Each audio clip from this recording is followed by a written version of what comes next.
Hello students, myself Nitin Singh from Chanakya college of education Vidya. आज की class में मैं डीलर फर्स्ट ईयर से यस 7 सब्जेक्ट कोड के अंतर्गत यूनिट सेकंड में डिस्कशन करेंगे। यूनिट सेकंड में हम लोग गणित सीखने सिखाने के विविध आधार के बारे में चर्चा कर रहे थे। विभिन्न आधार में हम लोगों ने कल नेक्स्ट वीडियोज में हम लोगों ने देखा था कि गणित सीखना क्या है, गणित सीखने में संरक्षण का सिद्धांत, प्रतिवर्त रिवर्सिबिलिटी रूल्स, प्रतिवर्त का सिद्धांत क्या है, गणित सीखना क्या है, इन सब बिंदुओं पे कल चर्चा नेक्स्ट वीडियो में हम लोग चर्चा किए थे। आज उसी कड़ी में हम आगे बढ़ते हैं। सीखने सिखाने के विविध आधार में विभिन्न सांस्कृतिक पृष्ठभूमि वाले बच्चों के अंडरस्टैंडिंग समझ के बारे में चर्चा करेंगे, जिनकी पृष्ठभूमि, सांस्कृतिक पृष्ठभूमि, आर्थिक पृष्ठभूमि अलग अलग है। उन बच्चों में गणितीय समझ कैसे डेवलप करेंगे, गणित का विकास कैसे करेंगे, इस बात को आज समझने का प्रयास करते हैं।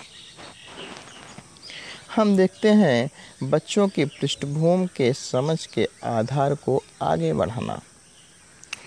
इसको कैसे हम लोग बच्चों की पृष्ठभूमि की समझ को आगे बढ़ाते हैं, समझते हैं। कोई भी दो बच्चे एक जैसे नहीं होते। हम लोगों ने पढ़ा है या जानते हैं इंडिविजुअल डिफरेंस, व्यक्तिगत भिन्नता। कोई भी दो प्राणी, कोई भी दो जीव, कोई भी दो बच्चे सेम इस यूनिवर्स में सेम नहीं हो सकते, कैन नॉट बी सिमिलर। हर बच्चे की उम्र, जानकारी का स्तर, पृष्ठभूमि वगैरह ये सब क्या होती है, डिफरेंट होती है। एक ही कक्षा में वो भी बच्चों के अनुभव में अंतर होता है। सही बात। जब बच्चों सेम नहीं है, उनकी उम्र, जानकारी और पृष्ठभूमि, समझ का स्तर, जानकारी, लेवल ऑफ अंडरस्टैंडिंग, ये सब जब अलग अलग है तो बच्चों का जो अनुभव होगा वो भी क्या होगा, डिफरेंट होगा। इस अनुभव में जो बच्चे अपने घर से में रुपए पैसे का लेन देन होते देखते हैं, अर्थात जो साहूकार के घर के बच्चे हैं, अर्थात जो सामान की नाप तौल होते देखते हैं, वे इन अवधारणाओं से ज़्यादा परिचित होंगे। उनके गणित के प्रत्ययों की समझ ज़्यादा होगी अन्य बच्चों की अपेक्षा। तथा अन्य बच्चे जो अन्य तरह की पृष्ठभूमि से आते हैं, वे कक्षा में इन अलग अलग बच्चों के अनुभवों को साझा कर गणित सीखने को और बेहतर बनाया जा सकता है और अच्छा बनाया जा सकता है गणित को, जब उनके अनुभवों को हम समुचित उपयोग करेंगे। एक शिक्षक के लिए इन बातों को महत्व को समझना व इसके साथ साथ सीखने के अलग अलग तरीकों पर ध्यान देना जरूरी होता है। कक्षा में अनेक तरह के बच्चे पाए जाते हैं, डिफरेंट टाइप के स्टूडेंट्स होते हैं।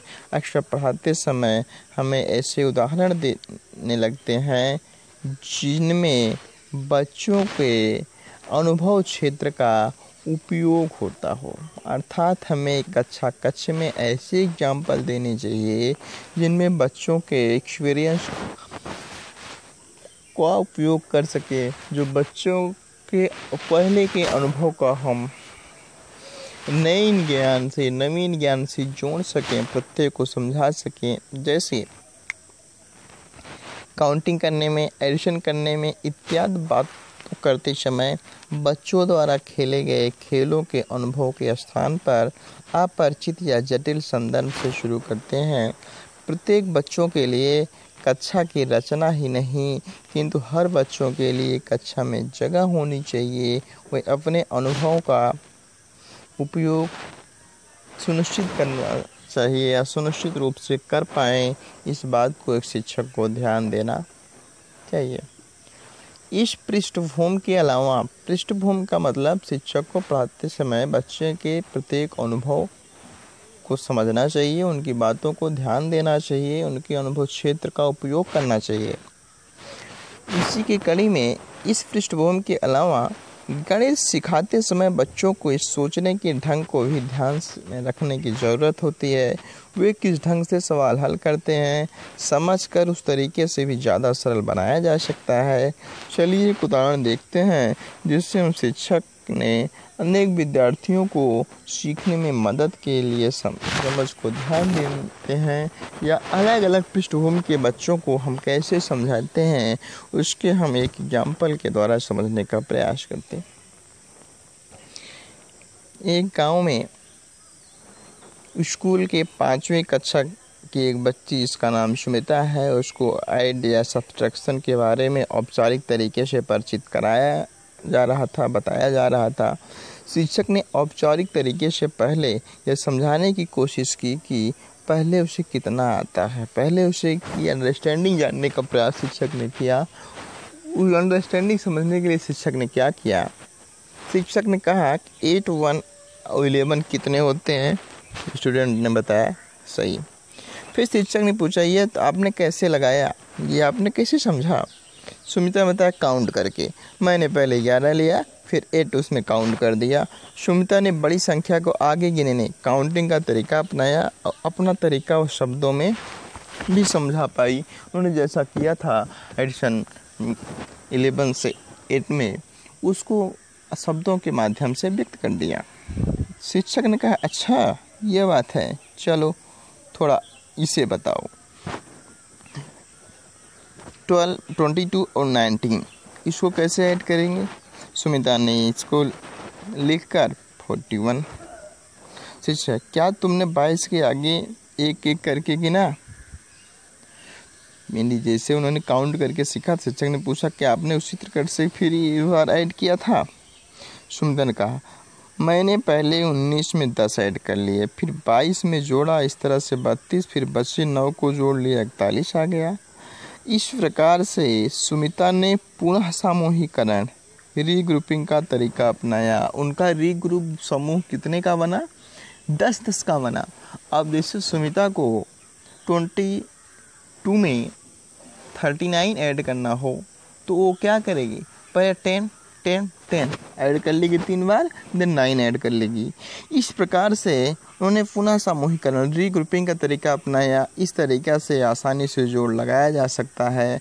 बच्चों को इस प्रकार से अनुभव से आप परिचित करा सकते हैं। सुमिता के एग्जाम्पल की उनकी पृष्ठभूमि का उपयोग करके ये अनुभव सभी बच्चों को आप बता सकते हैं कि पुनः समूहीकरण के तरीके से एक जोड़ बच्चों को और कराएं, उदाहरण सॉल्व कराएं। इससे क्या होगा कि जिस पृष्ठभूमि के बच्चे होंगे, जिस तरीके से उनकी अंडरस्टैंडिंग समझ होगी, उसका उपयोग पूरी कक्षा को मिल सकेगा। इस प्रकार से आप कक्षा के विभिन्न सांस्कृतिक पृष्ठभूमि या आर्थिक पृष्ठभूमि के आने वाले बच्चों का अनुभव का उपयोग करके एडिशन, सब्ट्रैक्शन, मल्टीप्लिकेशन, डिविजन्स के, काउंटिंग्स के अन्य कॉन्सेप्ट प्रत्यय को समझकर पूरी कक्षा में बच्चों के सामने उसका उपयोग कर सकते हैं, बच्चे को शेयर कर सकते हैं, उनको अनुभव का उपयोग कर सकते हैं। ठीक, समझ में आया। अच्छा, अब जैसे एक और उसी एग्जाम्पल में, उसी कड़ी में आगे बढ़ते हैं। पुनः समूहीकरण की बात आ गई, किसी समूह को बार बार ऐड करना।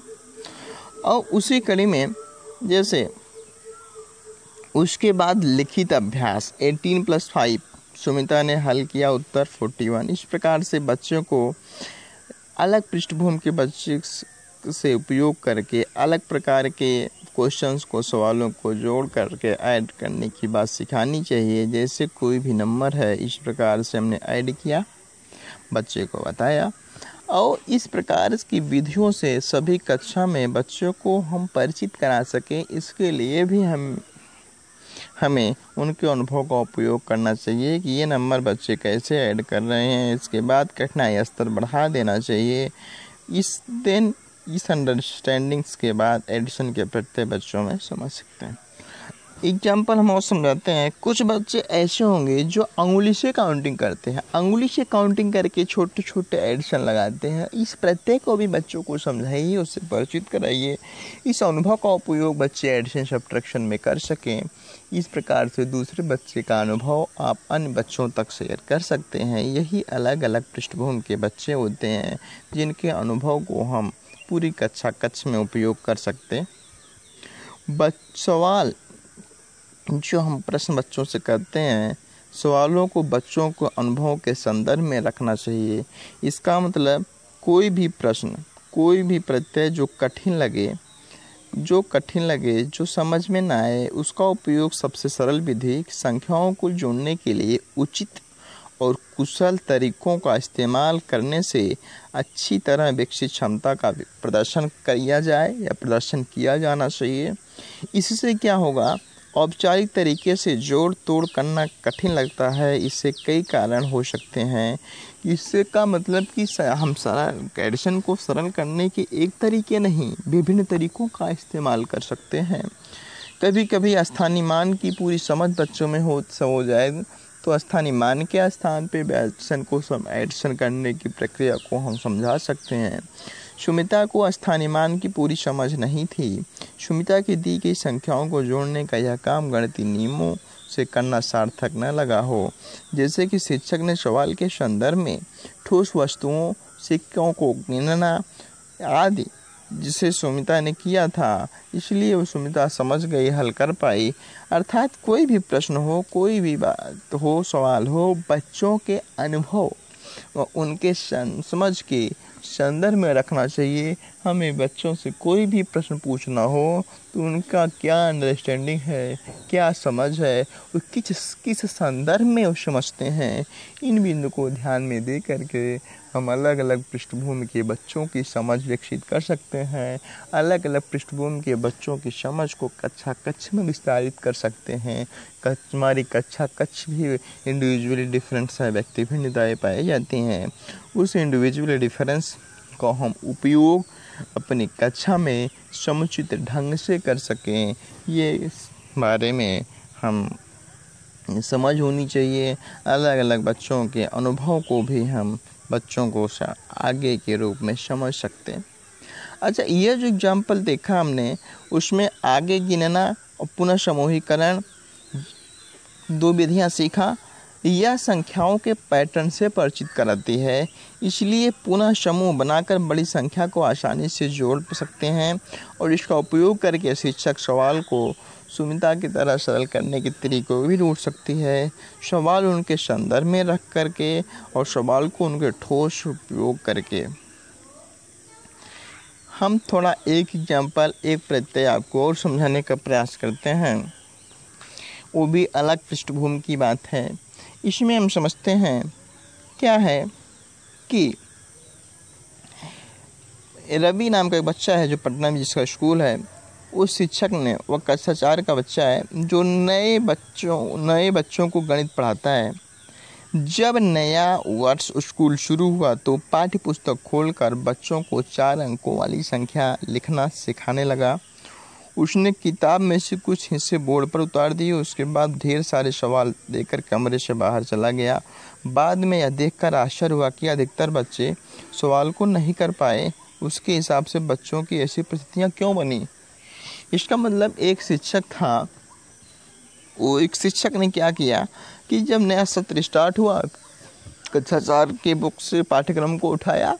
उस पाठ्यक्रम में जितने भी बुकें थी, जितने भी एडिशन थे, एक दो एडिशन बोर्ड पे सॉल्व किया, बाकी जितने क्वेश्चन थे बोर्ड पे लिख करके चले गए उतार के। और इससे क्या हुआ, बच्चों ने लिखा सा क्वेश्चन को नोट कर लिया और अधिकांश बच्चों को प्रश्न समझ में नहीं आया। ऐसी भ्रमिक स्थिति क्यों बनी, इसके बारे में समझते हैं। जब किसी बच्चे को कोई अवधारणा सिखाई जा रही हो, वह पहचानना महत्वपूर्ण होता है कि पहले से उसे क्या मालूम होना चाहिए या उसे उतना सीख चुकी है। इसका मतलब बच्चों के पूर्व ज्ञान को भी समझना चाहिए और इसकी भी अंडरस्टैंडिंग शिक्षक में लगा लेनी चाहिए कि बच्चों ने कितना सीख लिया है। बच्चे अपने तरीके से खुद सीखते हैं। अलग अलग पृष्ठभूमि के बच्चे हैं, सांस्कृतिक पृष्ठभूमि अलग है, लेकिन कहा गया कि बच्चे कुछ अपने ढंग से भी सीखते हैं। बच्चे जब अपने तरीके से सीखते हैं तो इसमें ढेर सारी चीज़ें ऐसी होती हैं जो उन्हें मालूम नहीं होता, लेकिन फिर पूछ कर एक दूसरे से चुप रह करके बातचीत करके उससे प्रश्न का उत्तर निकाल लेते हैं और समझ जाते हैं कि ये प्रक्रिया ये है।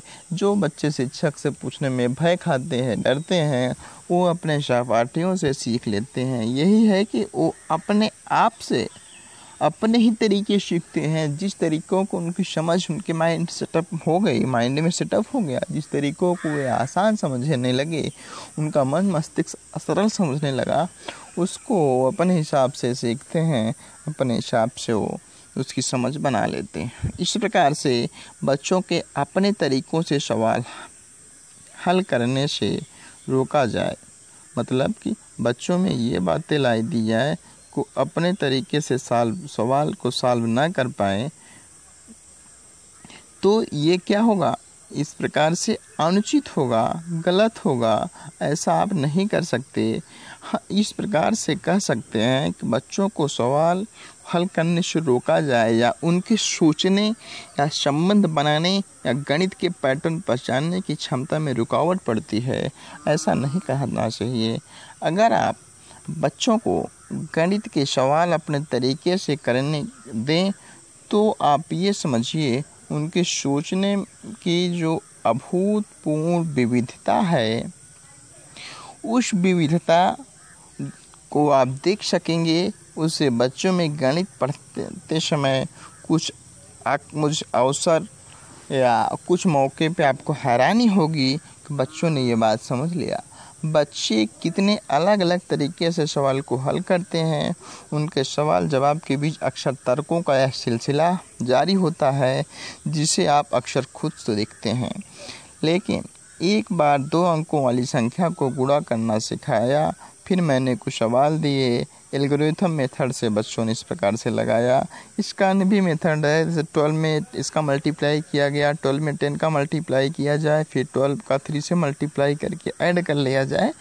इसी प्रकार से अन्य विधियों से, अन्य स्टैंडिंग समझ को हिसाब से बच्चे सॉल्व करेंगे। अपने कुछ बच्चे तो परंपरागत विधि से सॉल्व करेंगे, कुछ बच्चे अपने हिसाब से सॉल्व करेंगे।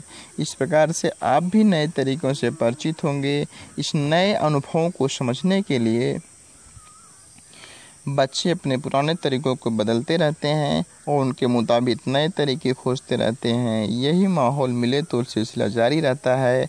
बच्चों को स्वाभाविक रूप से गणित समझने और गणितीय तौर पर सोचने के लायक बनाता है। लेकिन अगर बच्चों का तथाकथित सही तरीके थोपे जाएं, अलग हटकर कुछ नए ढंग से करने की गुंजाइश न छोड़ी जाए, तो धीरे धीरे अपने तरीके निकालने और धारणाओं को समझने की उनकी क्षमता और इच्छा कम होने लगती है।